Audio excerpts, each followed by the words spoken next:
तालुक्यातील गहुखेल इथं अतिवृष्टीमुळे आलेल्या पुरात कांद्याची चाळ वाहून जातानाचा व्हिडिओ समोर आला। शेतकऱ्याच्या डोळ्या देखत काढून ठेवलेला कांदा वाहून गेला, त्यामुळे शेतकऱ्याचं अतोनात नुकसान झालं।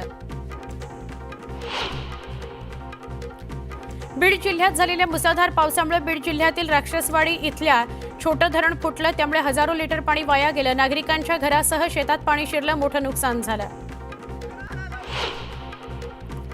बीडच्या आष्टी तालुक्यातील पूर परिस्थिती कायम आहे। कडा परिसरातील 6 गावांना पुराच्या पाण्याने वेढा दिलाय।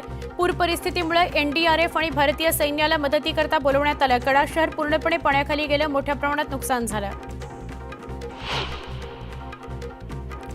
बीडच्या आष्टी शहरात ढगफुटी सदृश्य पाऊस झाला। पाटसरा या गावात शेततलाव फुटला, 5 ते 7 एकर जमीन वाहून गेली।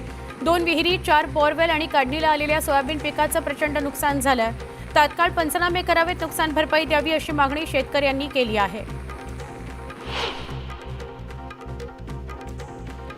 बीड जिल्ह्यात सुरू असलेल्या जोरदार पावसामुळे माजलगाव धरणाचे 11 दरवाजे उघडण्यात आले। मांजरा धरणाच्या 6 दरवाजांमधून 6988 क्युसेक पाण्याचा विसर्ग सुरू करण्यात आला, त्यामुळे नदीकाठच्या गावांना सतर्कतेचा इशारा देण्यात आला। बीडच्या आष्टी तालुक्यात ढगफुटी सदृश्य पाऊस झाल्याने कडी नदी, कलमेश्वर नदीने धोक्याची पातळी ओलांडली। अनेक गावांमध्ये पाणी शिरलं, शेतामधील सोलार विद्युत डीपी गोठे वाहून गेले, जनावरही पाण्यात अडकली, पिके पूर्णपणे पाण्याखाली गेली। बीडच्या आष्टी तालुक्यात ढगफुटी सदृश्य पावसाने जनजीवन पूर्णतः विस्कळीत झालं। कडी नदीला पूर आला। घाटा, पिंपरी, देवळाली, दादेगाव इथला संपर्क तुटला। शेतकऱ्यांची घरं पाण्यात गेली, काही ठिकाणी कांदा चाळी वाहून गेल्या, त्यामुळे शेतकऱ्याचं प्रचंड नुकसान झालं।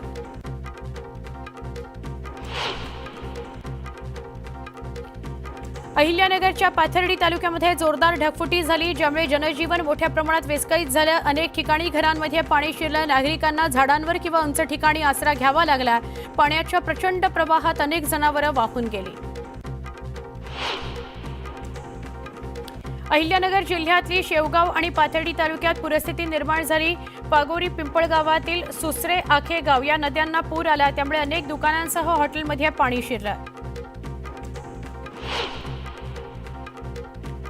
सोलापूर शहरातील स्वामी विवेकानंद नगरामध्ये ड्रेनेज लाईन चोकअप झाली, सांडपाणी रस्त्यावर आलं। पावसामुळे पाण्याचा ओघ वाढला, सैफुल भागातील परिस्थिती गंभीर झाली। घरात पाणी शिरल्याने नागरिक त्रस्त झाले।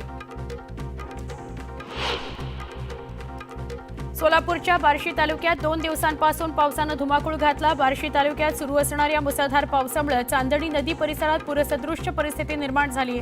आगळगाव बार्शी पूल पाण्याखाली गेला। परभणी जिल्ह्याला मुसळधार पावसाने चांगलं झोडपलं, त्यामुळे नदी नाल्यांना मोठ्या प्रमाणात पूर आला। याच पुराच्या पाण्यात एका टवाळखोरानं जीवाशी बेतेल अशी स्टंटबाजी केली। पुराच्या पाण्यात नदीत उडी मारून दुसऱ्या काठाला जात असतानाचा त्याचा हा व्हिडिओ चांगलाच व्हायरल झालाय।